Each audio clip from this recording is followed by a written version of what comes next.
আসসালামু আলাইকুম। দেখুন এই দুটি বাচ্চা এতক্ষণে বরই গাছে মানে এক মালিকের বরই পাড়ি দিছে না, সারাদিন বরই পারছো না? কয় জি। টাকা করে দিছে তোমাদের? 200। 200? তোমার? আমারও 200। 200 না?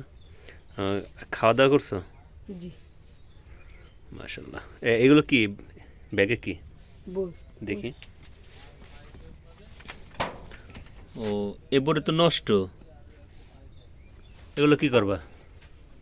বাড়ি নিয়ে খাবো। দেখুন সারাদিন কাজ করছে তবুও মুখে হাসি।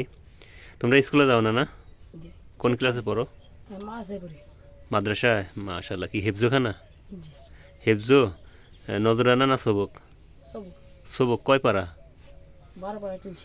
আলহামদুলিল্লাহ, 12 পারা। একজন দেখুন মাদ্রাসায় একটি ছেলে 12 পারা মুখস্থ হয়ে গেছে অলরেডি। আল্লাহর কাছে তোমার জন্য দোয়া করি, আল্লাহ তাআলা যেন তোমাকে হাফেজ হিসাবে কবুল করে নেন। আমিন। তুমি আমি প্রাইমারি স্কুলে পড়ি। তুমি কোন ক্লাসে পড়ো? 3-তে। ক্লাস 3-তে না? রুল কত তোমার? রুল 18। 18। তো দেখুন সারাদিন কষ্ট করে কাজ করছে, কাজ করার পরে মালিক কিছু বরই দিছে, এই যে বরই। তো ঠিক আছে, তোমরা ভালো থাকো। হ্যাঁ, আসসালামু আলাইকুম।